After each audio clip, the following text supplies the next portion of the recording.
Welcome to RiverCity-Media and a very special show that took us a while to get it arranged because it's hard to get basketball coaches during basketball season. That's true. And especially ones with, 3 kids who are also basketballing and, everything just kind of crazy. But thank you guys so much for having me. Well, we've got Coach Powell from Fyffe High School. And, of course, we've got Howie Chaney over there sitting in the palatial state in Sylvania, Alabama. So, Coach Powell, of course, I've already said it, one of my favorite players of all time, a multiple-time state champion. Howie, when was the first time you heard about Heather and her playing skills?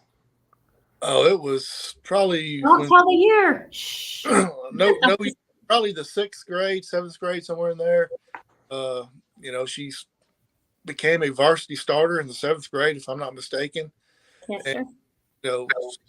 Small county, but word got around quick about this up and coming phenom of a basketball player.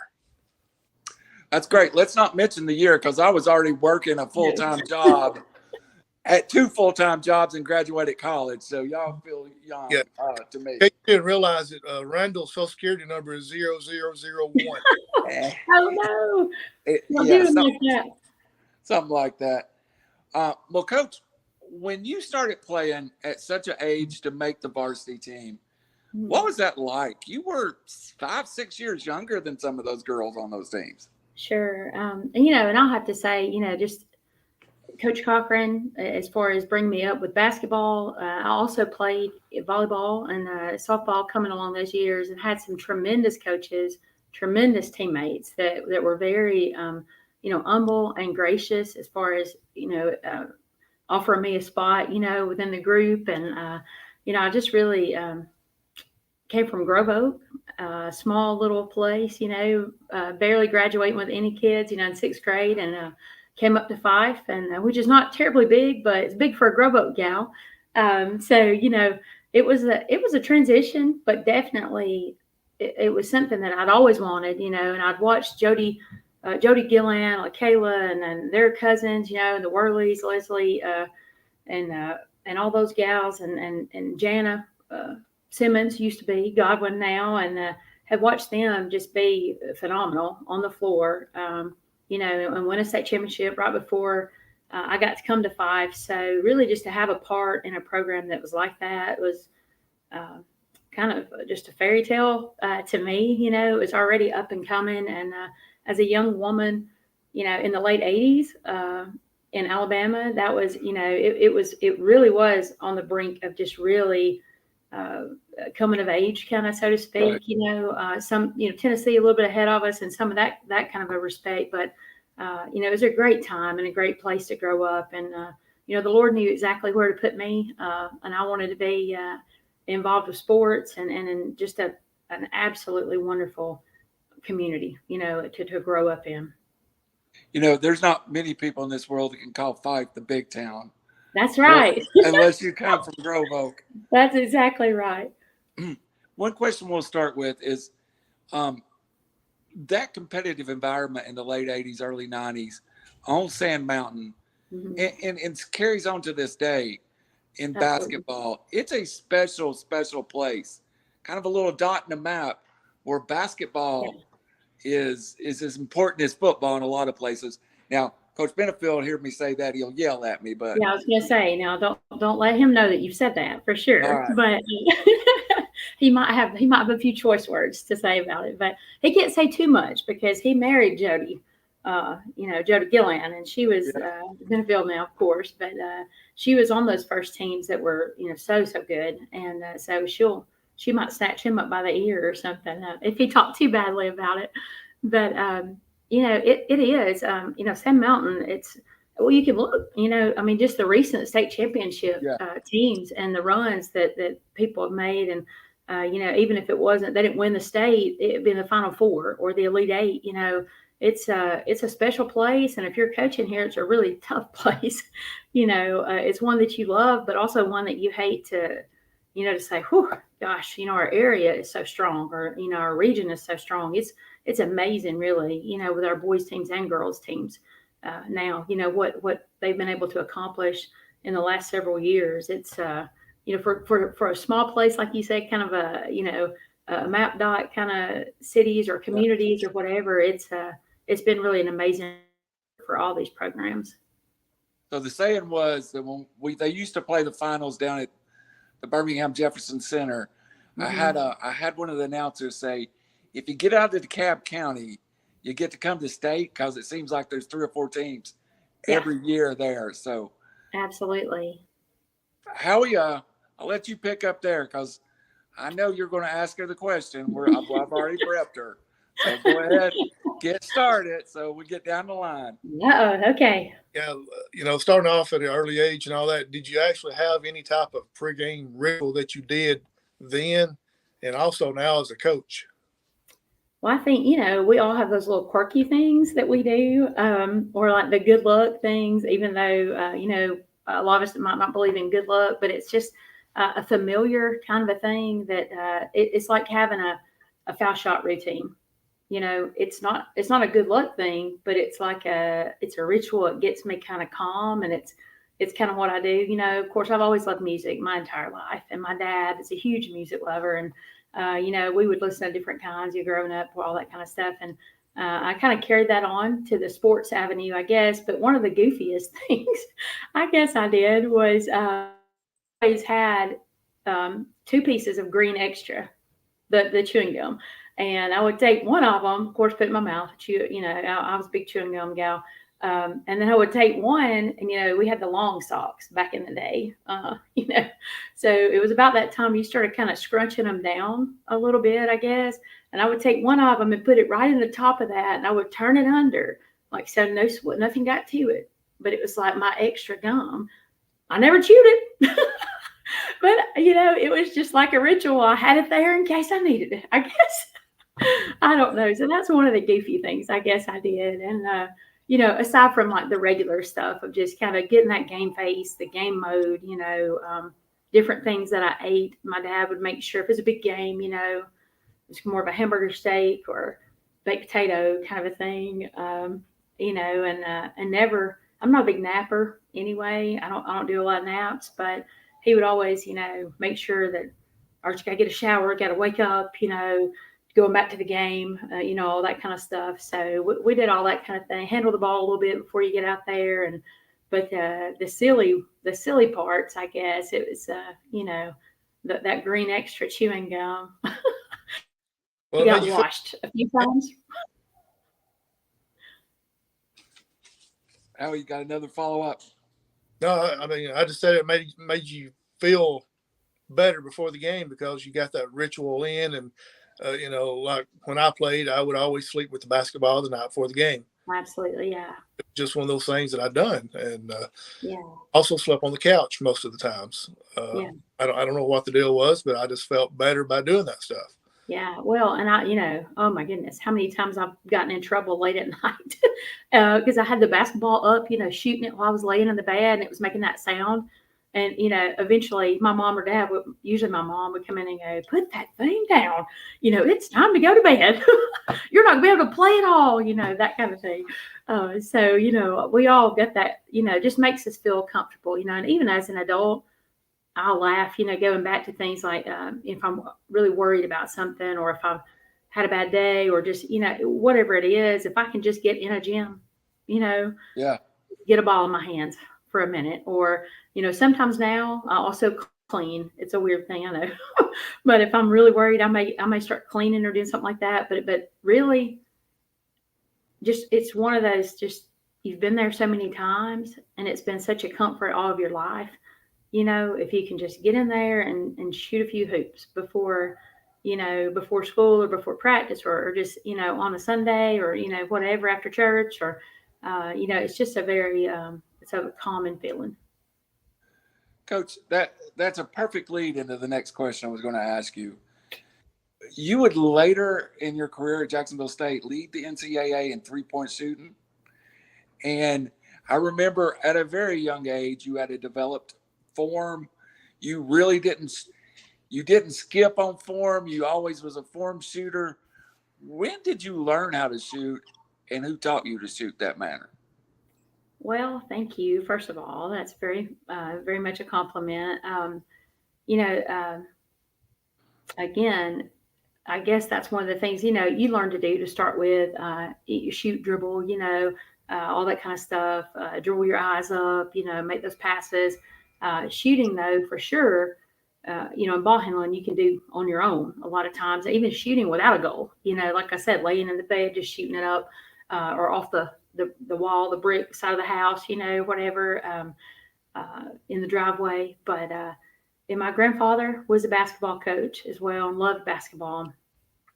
He was a principal and played basketball growing up as well. And he had an old shed up from his house, and he would walk up through there. My dad, of course, constantly. It was, I was Big Daddy's girl, and we were out shooting or just handling the ball or throwing the football. I was convinced I was going to be like a wide receiver, for Coach Househalter.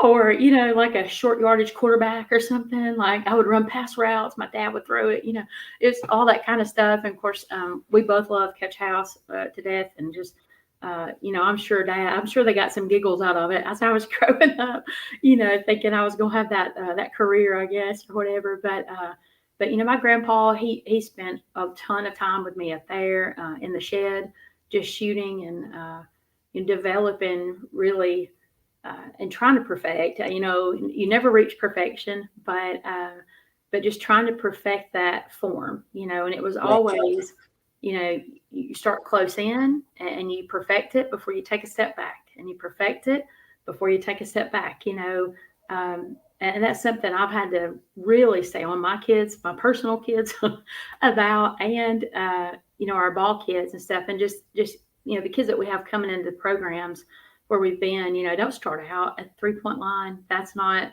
going to be what you need to do. Get in here. And even through my college career and today, really, if I get out there and shoot, I start in at about 3 or 4 feet. And in college, I would make myself, hit. And Coach Cochran was big with this too, like carrying on to the next step. But, you got to hit 10 in a row from this spot without touching the rim, without touching anything. It's got to be perfect. And then, you move on out. So I think it's really just, it's something you spend a lot of time on your own developing. But I definitely had those people in my life that, that helped me to see the importance of every step. Well, I had a blip on my radar. I'm glad you kept talking. Yeah. I kind of locked up real fast. Howie, do you have a question now? Yeah, just you walk into the Mike Cochran Gymnasium there at Fyffe and look to the left, and there's the picture up on the wall, your accomplishments and all that. Has any of your players challenged you to game a horse or one-on-one or anything like that? Occasionally they like to try to do something like that. I usually do not oblige because I'm like, no, but I will challenge you to shoot this percentage, or I'll challenge you to pick one of those that you want to just crush it, just knock it out of the water, do something or to be better than what you've heard. Like I don't like for my kids to watch my film, or anything like that. Back in the day, I'm like, no, stop, no, we don't need to do that. But I'll sit down and watch film with you, just not mine, or I'll show you something, or we'll try to develop something else. It's not, I'm proud of it in a respect of what my teammates and I were able to accomplish, the position that the Lord put us all in, to be on the same team with such excellent coaches in all of our sports, and, the memories that we have, and absolutely, the traits that we developed and characteristics that have taken us through life, and helped us to persevere, and helped us to just really value the relationships that we had. Those are the things that I'll talk about a lot. I don't talk about with my kids too much about, just the points or the rebounds or the whatever. I don't say too much about that. Occasionally they'll ask me about it. And, and I try to just hopefully make it like a teachable moment, kind of almost. Okay, if you think it's, a big deal, or, well, how do you think that happened? how were we able to get there, or how could you get there now, something like that. But of course, if we're in a drill or something and I'm having to shoot it up or, something like that, it's always like, Coach, you'll fight, or whatever, or Coach, you mean to miss that? They're kind of giving me a hard time about it occasionally, something like that. So they're fun. I mean, it's always fun to joke around and kind of just have some laughs about it too. Coach, I have a friend who's a high school coach now that played in the NFL. Mm-hmm. And he says one of the hard things for him to do is put that in perspective for the kids. And that sounds like something you're able to do, because he says what he can do is use it as a teaching lesson, for his kids. He often references, it's not the journey, it was the lessons I learned to get there. Do you ever find, and you had a great career in college, and don't get me wrong, there is a valuable lesson in your college career, but you had one of the best high school careers in the state. Right. Is there ever a moment that you find in your college career, your high school career, that you can use as a teachable moment with your kids now? Oh gosh. I mean, there are too many to count. It's insane. I just feel like, when people are asked, about their purpose in life, or if they feel like, they have to do something, it's kind of one of those kind of answers. It's not that I think I'm great at anything. I'm not. And if the Lord doesn't use me, then I'm really not, but I do think that he's, allowed me to be in certain situations, positions that he's allowed me to encounter, and even some of those were not the most easy at times, and I made mistakes through them. But, now I have that base of information or knowledge, and I try to share that. I say a lot. For the year, there's one of us in 3A, this year that won the state championship. That's it. Well, the rest of us, if you look at all that many coaches and on all the effects and all the lives that they touch every year, how can you look at that and go, there's only one of you that's worth a crap? Right. That's just, I love to win. I do. I'm ultra competitive. I am, and I have to kind of watch myself with other things. We knew that in the 7th grade, Coach. Yeah. You didn't realize it. We knew you were ultra competitive in 1988. I just thought it was normal, No. I mean, it's just what we do, right? But and that's how, my parents were so awesome just growing up. And it wasn't just basketball. It was with grades or with whatever you do the best that you can possibly do. And then you get better for the next time that you're going to do it. And you don't settle. You never settle, never be complacent with things, and that's something I think we all kind of juggle, with just our Christianity and our worth and just different things. I think there are a lot of lessons of that too. But throughout that whole thing, I think what you come back to is the difference that you make. Did I leave this world a better place than it was before it encountered me? Did I use the experiences that God saw me through? He knew about the mistakes. He knew about the triumphs. He knew, do I use that to help somebody else to grow, and to mature? And that's the thing, was I successful? Wins and losses, and I don't think it is with the games, even though, again, I'm ultra competitive and I do want the W's. I love those. But I think it's really the difference in the relationships and those things that really, bring it together. Did I show God's love to the people that did I show them him? And did I help people, and did I love on them? I think that's awesome, Coach. That is truly awesome. Who we are, or who we should be, maybe. And I struggle, and I'm terrible at it, but I try, and and I want to be better at it every day and every year. And Coach, let's move on a little bit. After a successful career in college at Jacksonville State, you were stopped at Snead State, kind of a little journey you went on. Right. At what point, we talked about it earlier, it wasn't the quickest, easiest path to Fyffe. first of all, what point did you realize you wanted to be a teacher? Because as much as I love the fact you're a coach, or I love all of our coaches, you're an educator first. Did the desire to coach start, or did the desire to be an educator start? That's a tough one a little bit. I'm not going to lie. I think if you do know my family, or people that do, we have a lot of educators in my family. My grandmother and grandfather both were. My mom is. I have, aunts and cousins, and all kind. They're just throughout. Chicken farmers and teachers, a lot. Or cattle farmers. Whatever. That's kind of what we've done a lot. So, as a teenager growing up, it was almost one of those. I'm not doing either of those two things. I'm just bound to not do this. But I think, and kind of almost tried there for a little while. I actually switched my major in college, just thinking, I'm not. But I just think the Lord had a different plan, and absolutely. And I was just drawn back to it. And I've said this a lot of times,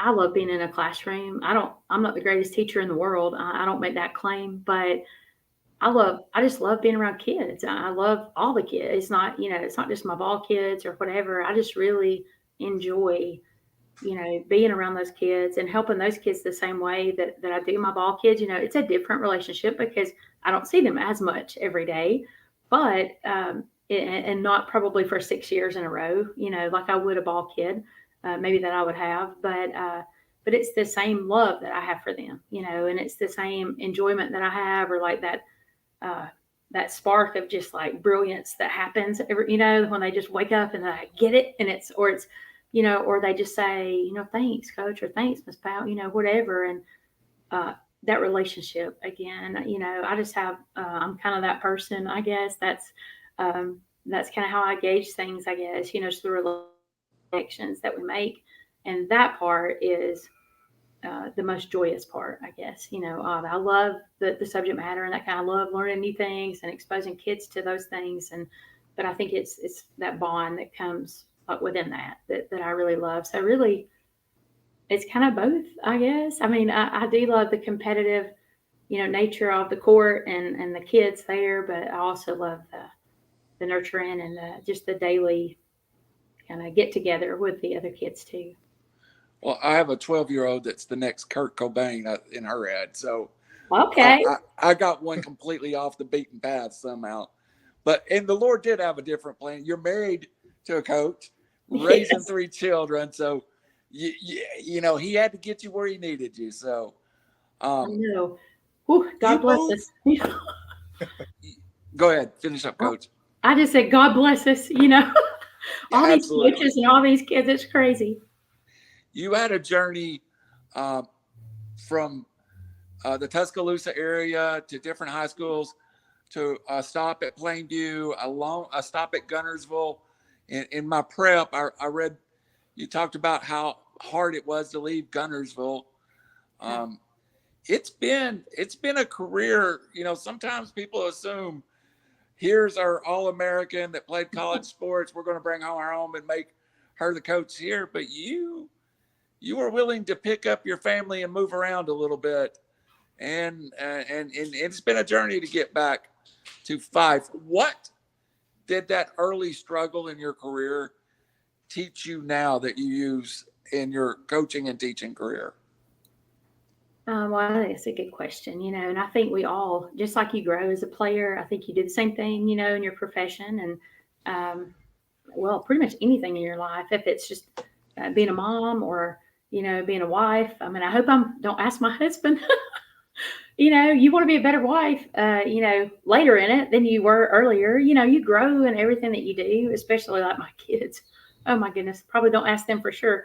If I'm a better mom, than I was. I hope so. Want professionally the same thing. I think that you learn those lessons early on, and maybe even want to go back and say, "Oh, guys, I'm sorry if you had me those first few years, or something." It turned out okay. Ask the ones later, or something like that. But I think it does. It teaches you what not to do, maybe. It teaches you, you work through things that do work. You grow. You learn, how to talk to people, how to get the best out of each player, how to motivate and those kind of things, how to deal with parents and just different, different things like that you just, there's not a class for that in college.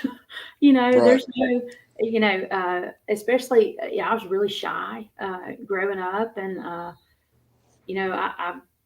kind of was always taught let your play do the talking kind of a thing. So I was not, I enjoyed writing. I love to write. Actually, it's one of my majors. I'm an English major partially, and not a communications major. Not like, let me talk, I'm not that person usually, or was not. I had to get used to that a little bit more doing interviews along the way. But, I think just an appreciation. And, as I went again, I think the journey through coaching was more about, Coach Cochran taught me so much, and my other coaches, and Miss Briss and I with the volleyball, we were, in the state tournament several times, runners up several times. And, softball, we were in the state tournament my senior year, and just really having a lot of good AAU coaches even, and those kind of, but having those coaches in my family as well. My dad coached me growing up. My grandpa was a coach and kind of chimed in there too. I think just really, the ability to take all those people, and bring them in and to really have them sell out to that one path that you all have to be on, and, Right.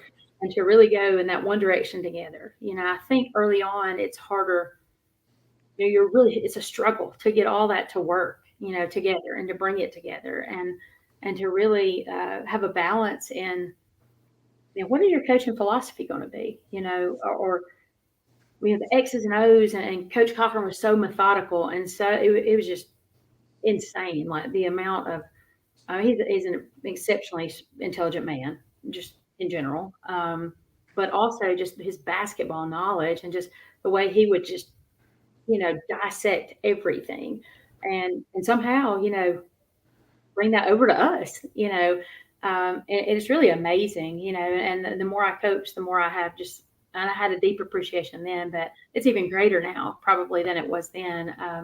But just kind of developing that, and just your philosophy and that persona that you will have as a coach. And, I don't coach like Mike Cochran because I'm not him, as far as personality.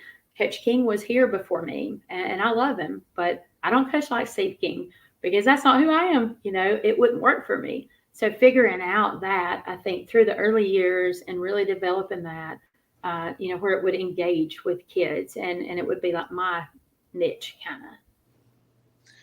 All right, Mr. Chaney, you get to see a lot of games from the time clock. Let's move on up to Coach Powell now at Fyffe, and let's talk about. Will you lead us off? Let's talk about how we're working towards building the program, and not the easiest thing to do in that district you're in to start with. That's you didn't get the easiest draw from the Alabama State High School Association. So Howie, lead us down that path, please, sir. Yeah, there was what was it, Coach? Was it 3 teams from this area that made it to Jacksonville from 3A that you played this season? It can't get no harder than that right there. No, when you look around. Yeah, talk a little bit about that. You're in the same area with Plainview, Sylvania, and Asbury. Yeah. Then the cross area is Geraldine, Collinsville. What was it, Susan Moore in that cross area? But it's several teams that end up making it far in the state tournament. Yeah. And you played pretty much all of them this year.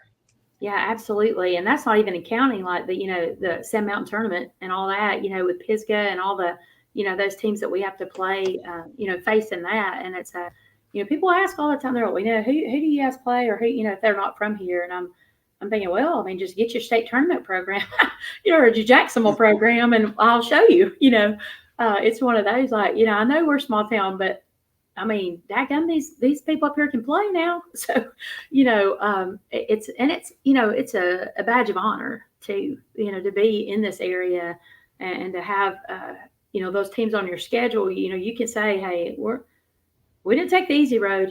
Whatever we get won't be easy for sure. And it's not in a night out, like you said, in our area. Sylvania's in the state championship game, the year before. Several really good players back. And Plainview then, gained some players, but they were a force the year before either way.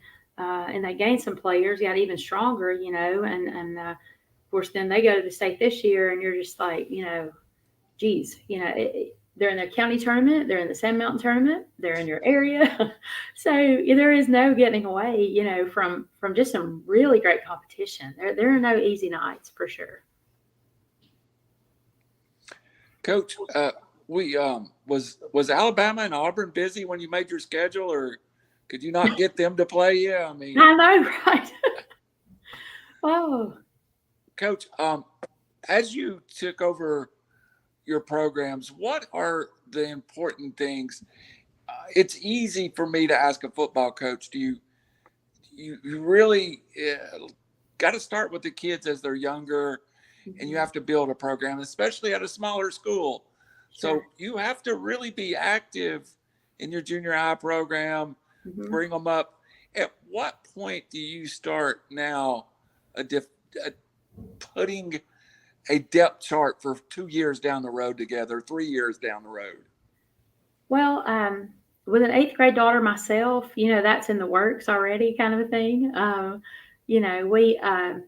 We started using, and I totally agree, by the way. I mean, I think you have to go down into your Pee Wee program. I think that has to be inclusive. I don't think Absolutely. There's Pee Wee and here we are. You can't do that. We want those kids in there with us. We want to be like the big sisters, to them. And, I do get to see a lot of Pee Wee games because I do have 2 sons that are in elementary school. I think that's it's a plus for me as far as just being around a lot of it. But we also try to, when we can, we have those at least once a week, during the regular season. We try to have, say our 5th and 6th grade to come in for an hour or something, into the gym, maybe with some of our kids or, run a few drills or something like that. Or have our kids maybe even go and watch, on a Saturday. Would love to have little kid camps, where we work and they just become familiar, with us. And we don't want to lose them away, as far as, they don't know us or they're a little bit nervous or timid, to be here. Because like I said, I know that feeling. My dad driving me up to the Fyffe gym for the first time and awaiting me is, Mike Cochran in there or, and Jana and all these like awesome players I'd seen, that's a little bit like, for a little shy girl, that's kind of intimidating. But it's something to have, again, just the relationship with those little, that our littles is what, kind of what we call them, but right.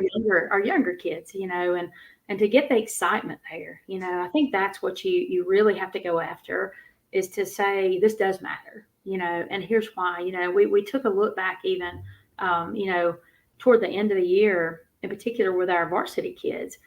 We brought in a couple different players from way back. We got some newspaper articles and some different things, like that, just kind of to say, this is the legacy that has been, and you're now a part of that. And where do you want to take it? And, let's see where that, how do we get there?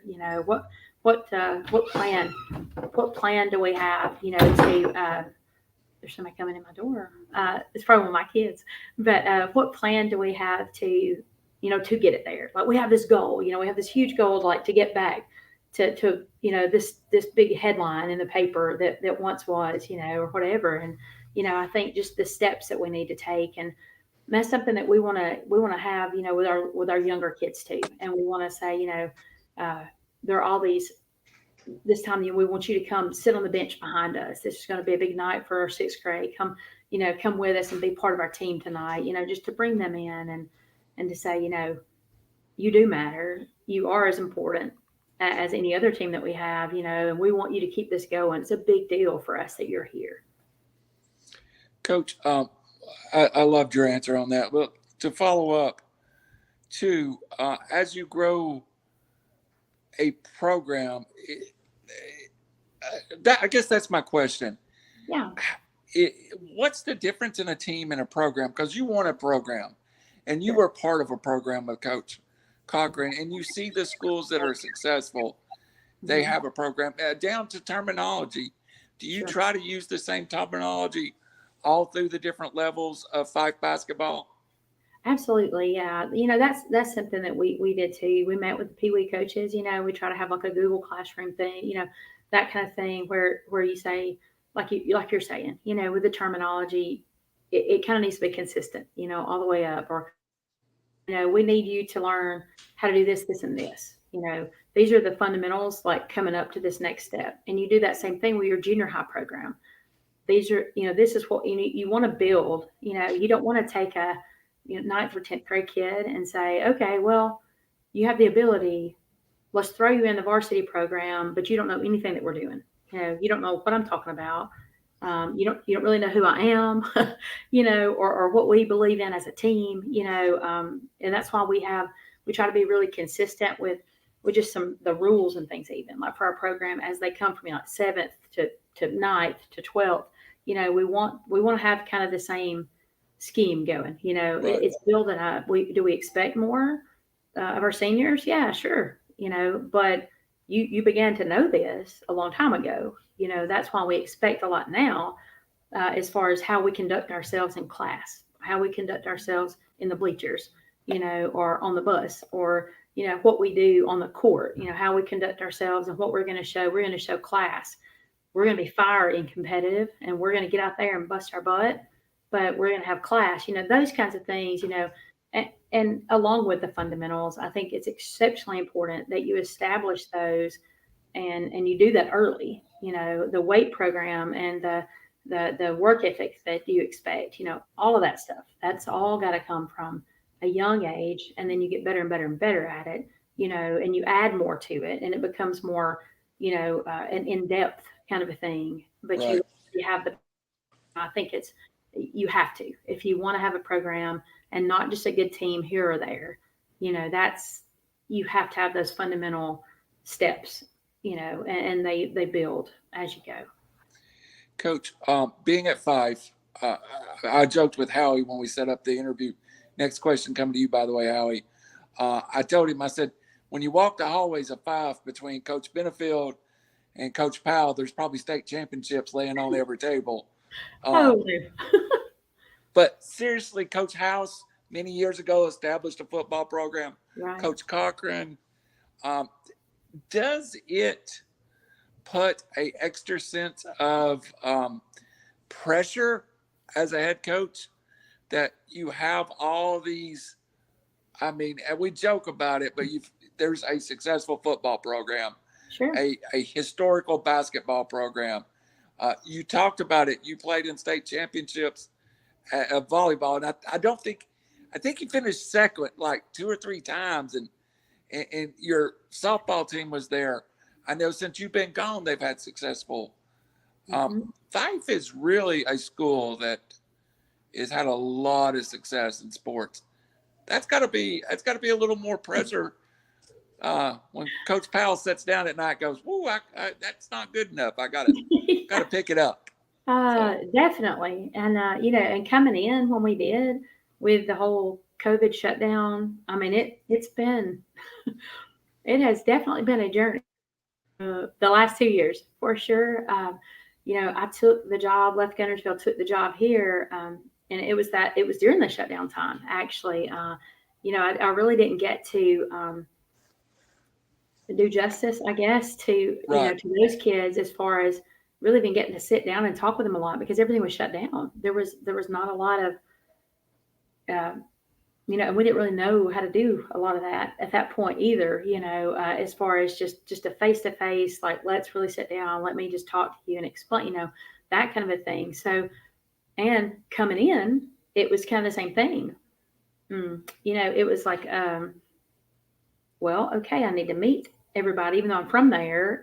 Some of them haven't seen me in a long time, or I really don't, like as a coach, it's just different. But it was more of like, well, let's do a Zoom call, kind of. Right. Sometime that summer, we started to get together. We didn't have team count, that was still illegal or whatever at that time. So it was a really weird kind of a beginning. We had a lot of injuries, just some crazy things that had happened. In the middle of that first year, I remember, looking at the assistant coaches and really just thinking, oh my gosh, this is not what, we have got to, and we loved our kids. They're great. But it was like, we had an immediate, we had one or two, the twins that had gone to Gaston State the year before. So they had gone. We had one that graduated early that had been a starter or a six man who graduated early that wasn't expected. One that had moved, a torn labrum in the second game. Another one that had some issues and she didn't get to play most of the year. That was another starter and all-state player. So it was just like in the middle of that going, what is going on? I don't know. We've got to do better, and we had some losses kind of accumulating there. So there's a lot of pressure. And you just left a pretty comfortable position at Guntersville where you'd had time to. Yeah, absolutely. When we went down there, and of course, I love the city, so it was, and it had been during the heyday, I guess, for it. I was playing and they had a lot of success and had been to the state tournament, but not a winner at that point, like way back when I played. We won't say when again, but we knew we had some young kids, and it's going in. You have to adjust. You have to kind of fix things the way that you're going to run them. That kind of thing. So you have that initial year kind of everywhere where there are adjustments. So we had a lot of that, but we had some really great young kids coming on. Had heard rumors of people, some transfers coming in that were going to be huge for us at Guntersville. So we knew that was on the upswing, and obviously it is. They just won a state championship, so that's amazing. I'm so excited for those girls because I know how hard they worked. How ready and how hungry they were for that when we were there. Some of the MVP of the tournament was a 9th grade point guard for us. Varsity starter. Another two who made the all tournament teams a lot. They were in the 8th grade. We brought them over from the middle school and, had to wait for them for practice and that kind of thing while we were there. But ended up, starting for us. And we knew that was the future was going to be really, really bright. Right. And it had not been for the years before. So it was going to be a really good situation as far as, the desire was there to have the great program, but it wasn't that like on your back kind of a pressure, where you do kind of feel more of that, here. I can walk in the gym any night and look around and probably find, 7 to 10 state champions, and you just go, and that's just like the women's teams. I'm not talking about even necessarily, football. That's, that would be way more than that, in our student section and stuff like that. And on the floor, or whatever. So that's, that's a lot of pressure for sure. But again, I think you look at it like, we try to tell our kids, not just the pressure, not to feel that, but to feel the pride that should Absolutely. come, and to know that people care. They do care about what you do. They do care about what you're involved in, and, that they're going to support that, and that you're going to have somebody in your corner. That was something coming back here, that it was like, one family, we're going to fight together. We're going to cheer together. We're going to gather around, and the morale and stuff just kind of coming back, and with that expectation, pressure, but also, like I said, the pride. And I think you just focus on that more. Well, Coach, you have to take some pride in what happened at Guntersville after you left, and feel like you laid some of that foundation. So I'm sure it's a great level of satisfaction to you. Well, thank you for saying so. Definitely, I think, we were the beginning, maybe of some of the things that was needed. Parents there, really and administration really played a huge part in trying to change the culture. It was time. And we did play a small part. I do think, Coach Hill has done an amazing job. I talked to him as he was taking the job or thinking about it. And then, after he had taken it, and, I've congratulated and text some of those parents and stuff too. Those girls, I just cannot tell you how exceptionally proud I am for them and of them, that they really stuck with it, that they went in, they put in the work, that they believed, in themselves and each other. And just to see that to fruition, I think it's just amazing, what can happen when everybody really gets on the same page and really just pours into something. We've got about 15 more minutes here, and we're going to let you go. We told you we wouldn't hold you over an hour. But the last 15 minutes, Howie and I like to do a little something different. Lighten the mode. Howie, coming to you for the next question. But we just want to get some reactions and maybe talk about some folks that's played a part in your career up to now. And Sure. And one thing about having embedded Howie there, he knows all the right names to say. So he can hit them all for us. But let's relax a little bit and just run through some of the people that we want to thank, you may want to thank. And there's those saying it takes a village to raise a kid. It takes a village to get you ready to be a head coach too. So that's true. We're gonna run through some of those. Howie, do you have some names you want to throw out there real fast? First of all, I want to go back to when you said that they won or got runner-up a couple years in volleyball, and talk about Heather's expression. It went from happy to like competitive mode again, like she said. I saw that. I just was poking a little bit to see if I could get it. She's so humble about all those state championships. I had to do something to kick that competitive edge, because we'll pretend she's not here right now. She was in the 7th grade, and I was calling a game, and I hit the late Leroy Stansel, God rest his soul, that supported high school sports, and I went, she's cut from a different mold, isn't she? And he was like, yeah. So we saw it then, Coach. Most people would say, yeah, she's a weirdo, Number one fan was me. I'll just tell you, you played with intensity, Coach. And I think a lot of kids, if they find that intensity, would find another level to their game. So, Howie, fire it off. A quick story about her playing volleyball. Sylvania was hosting a volleyball county tournament, either her junior or senior year, and she was scheduled to take the SAT that day. Word got out that she was going to be running late, and the other teams was flying through the games to hurry up to get through before she. Oh goodness!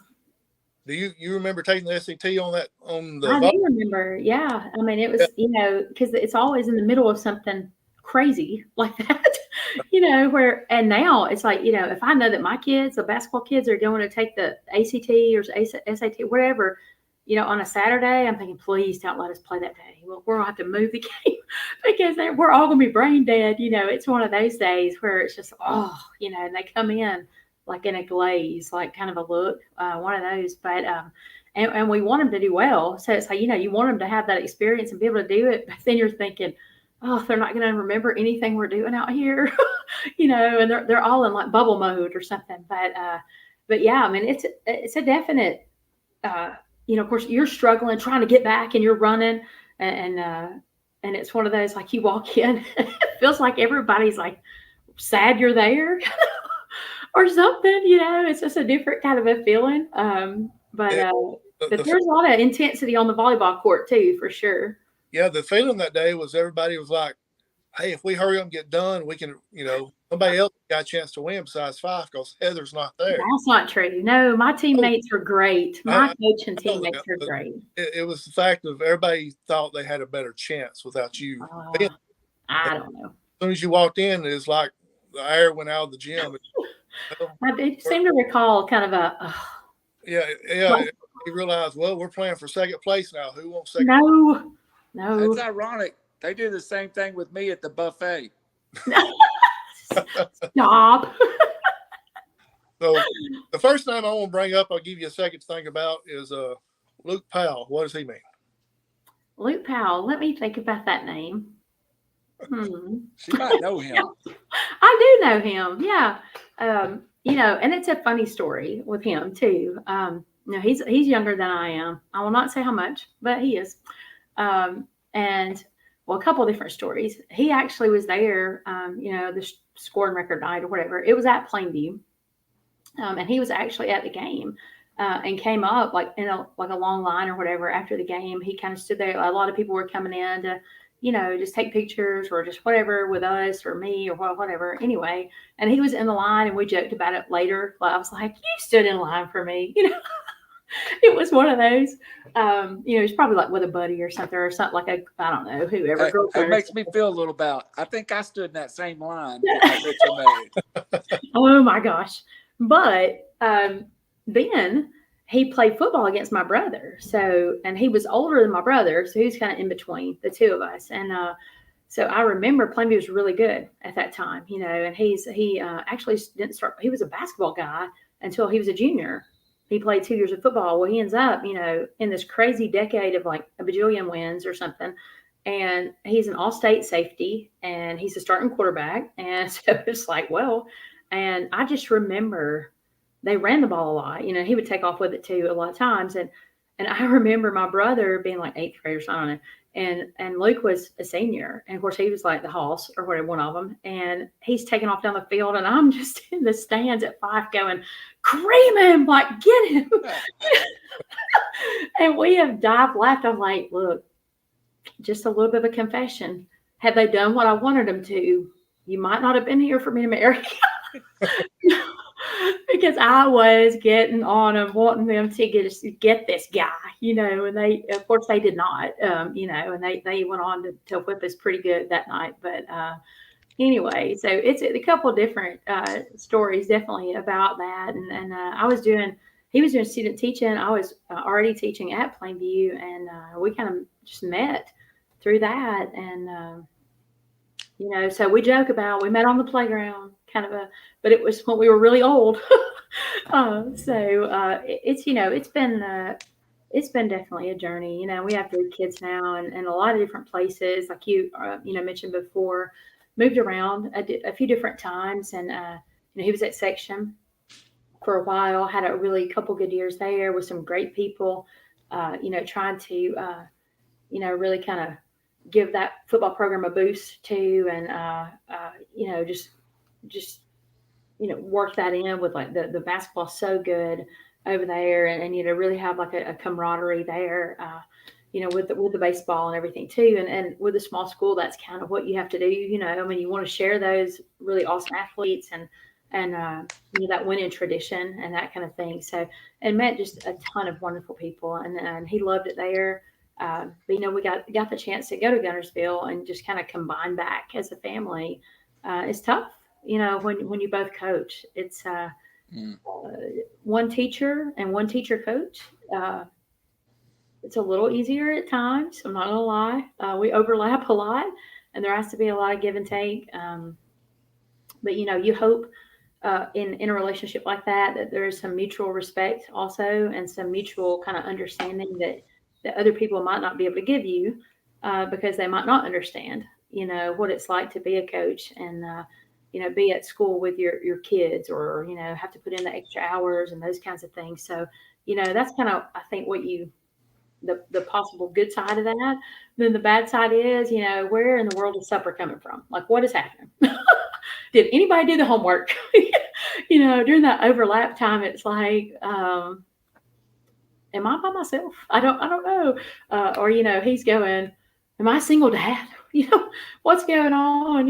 So it definitely takes a village and we, have good grandparents on both sides, that do a lot of helpful things there. And, I think, over the years, you do grow to appreciate all the things that, initially might be a little harder, but hopefully those become kind of what holds you together too in the end. The next person I want to ask you about is someone we've already talked about is Coach Mike Cochran. What does he mean to you? What do you want to say? I was asked to help write part of the speech for the Hall of Fame introduction for him. And as I sat down to do that, I'll probably get teared up. And I haven't talked to him in a while now, but we're so crazy and busy. But I don't know that I ever stepped foot on this campus or maybe even coach a game without thinking about him. He is just, I have the most wonderful father in the world. My dad is just an exception and has been my hero most of my life. And, I couldn't ask for better, but I will say that, Mike Cochran is as close to my heart as any person alive, I guess, outside of just my immediate family right there. And I cannot really even put into words what he means to me, just overall, the way that he pushed me, everything he taught me, things that he taught me that I didn't even know that he was teaching me maybe at the time, things that, not just about basketball, but about life and just, just how to persevere and how to win and how to be a success, and how to carry myself and hold myself as that happened, how to bring people together and how to be a teammate. I feel like my dad and Coach Cochran just kind of came together, and that's it culminated, in that. And then the Lord taught me how to do it better, after. But just that beginning of just understanding, how to play the game of basketball, how it works, and to be somebody in this small town, to go from coaching football and to eventually give that up, to just pour into us, to the girls. And that's in the 80s, when that just didn't happen everywhere. Even around here at that time, early on there, just ahead of his time, really. And we joked and laughed and, said, well, he just treats us like a bunch of boys, that's just kind of what it is. And that he did do that, that we were equal. He had a lot of respect to me. Yes. To me, he treated you the same as if you were boys. Absolutely. It didn't matter to him. He treated you with that respect and that honor. And it was a special relationship. Absolutely. Coach Cochran is one of my favorite coaches. I'm sorry to interrupt, but when you said that, it just rang a bell with me. Yes, absolutely. The dignity there, I think absolutely to just say, to have him to say that, and to have him to say, I'll set this other aside even at time, and to really focus on and make that something that was such a source of pride, for him and for the school and then for us, he just, what we had, he loaned us that, he instilled it, that dignity, that pride, that worth, and that just a relentless pursuit of that almost. Great words for Coach Cochran right there. It's a great example of who he is. And then the last one I want to bring up, you've already talked about your dad, Tommy Mace. Yeah. Gosh. And I know I'll tear up if I start talking too much about him. I don't, what do you say about the man? He's still standing beside me. He sits beside me. We go to war and battle together for those girls and with the girls that we have. He's been to most of the places that I've coached, when he could, for sure. He stood beside me and when I was little, with my little tight basketball goal or my, with my first bike with no training wheels. He taught me how to drive a stick shift and a tractor, and joked about it at times. But I was the first before my brother, and I know that he was excited to have a boy too. But again, it was one of those things where my dad always taught me, and my mom, both really, they always taught me that I deserve to have goals and dreams. and that whatever I wanted to do, that was a good thing. We're going to act right. We're going to do right. That's, it was important. We're going to have good grades. We're going to do, but we're going to set some high expectations for ourselves, and whatever that is, we're going to go after it, and we're going to take steps. We're going to work, and we're going to work, and we're going to work, and we'll outwork somebody. We will strive for perfection, and we will do everything we can. If we, have to seek out somebody to help us to understand how to do it better, we'll go to camps and just the sacrifice that they made, just such selfless people, my parents and grandparents, just to give when they didn't have it to give, to make me a priority and my goals and my dreams a priority when they couldn't make anything that they needed or wanted, maybe even a priority at times. For them to do that, such an example, for how I want to live my life, but how I fail, but how to treat people, and that nobody is better than anybody else. You're not, but they're not better than you. But we will work, and we'll be humble. But we will work, and we will go after it, and then you will hold your head held. It will be a high pride that you will take, not because of who you are, but just because of what you have done and the journey that you've been, and that you have persevered, and that you can make it, that you can do, and you've done it in a way that has integrity and class. Those are the things that have come from my parents that I can't put into words how grateful I am. Well, the humble part you have learned very well. A quick story. Me and Luke and Shelly was sitting in his office when he was coach at section. Y'all was in the middle of moving from one house to another. He told us, he said, I finally saw Heather's championship rings the other day. He doesn't want to talk about it, and she does not talk about it. But while we was packing up, I ran across her championship rings. Yeah. I mean, that is humble right there. Spouse don't even, you don't even want to talk about it with your own spouse. That's amazing.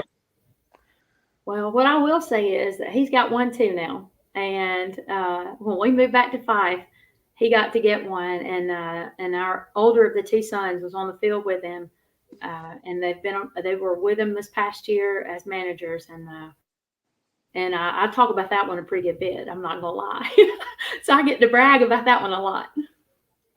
Well, Coach, first of all, Howie and I want to give you an open invitation. Anytime you want to come on here, you are one of my favorite people of all times.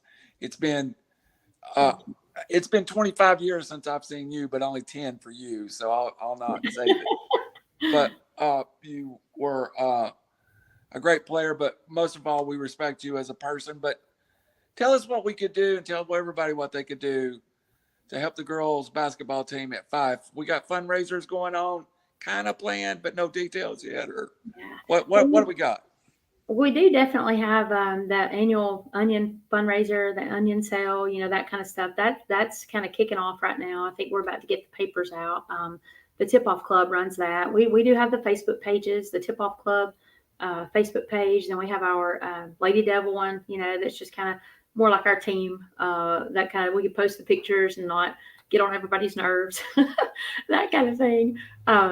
But we usually do like a ROTA fundraiser, some things like that. We've got a little kid camp that we're trying to plan right now. So, just a lot of things. We're trying to raise that excitement level, so just get on social media, watch out in the paper and that kind of thing. But definitely the social media, stay connected with us, and just keep cheering those kids on. Every time you see them, give them a pat on the back, tell them, great things are coming, and that you're just proud of them for who they are and being a part of the program and really sacrificing and giving, their lives and their time to something that's bigger than them. That's awesome. That's awesome. Howie, final words or last question for Coach? Coach, if you'll get us that information, we'll put it on our website, our social media platform, get the word out for you. Coach, can't thank you enough for taking the time. Like Randy said, open invitation if you're willing to do it again. If we hadn't scared you off with Yeah. we No. like we said at the opening, we tried to get you on earlier, but a lot of stuff was going on between you coaching and all the kids playing sports. And, Right. I'm at a lot of the games, keeping the clock. Randall's got his, he's got a daughter and all this stuff. And 738 podcasts, I think. Yeah. And so, Wow. yeah, he's actually about 3, but I like to be dramatic. That's a pretty good number. I'm telling you, hey, 3 kids. Don't think it doesn't feel like 738. I got 1 kid, and the reason I have 1 kid because I didn't want 2 after I had the first one, so I was gonna stick with 1. I'm gonna get to make all the mistakes on 1 kid and just leave it there. I know. Well, I joke about that. My brother's almost 8 years younger than me, so I'm like, what did it take you guys that long to think? Hey, maybe we'll do okay with the next one. If I could get a do-over, I think I'd be better. Go ahead, Howie. I derailed you. But anyway, thank you for showing up. Thank you for doing this. We'd love to have you back maybe sometime during the summer after you possibly went to some team camps and give us a preview of what the Lady Devils will look like this upcoming season. Absolutely. That sounds great. We'll be busy this summer with camp, and I'd love to give you an update after we get back and kind of tell you what to look forward to. Hey, this door is literally I'm telling you what, Paul Benefeld open this door anytime he wants to. All you got to do is text me and say, but Coach, you're one of the people we've long wanted to go on here. Thank you very much. And again, anytime, any place you want to do a show, we got you.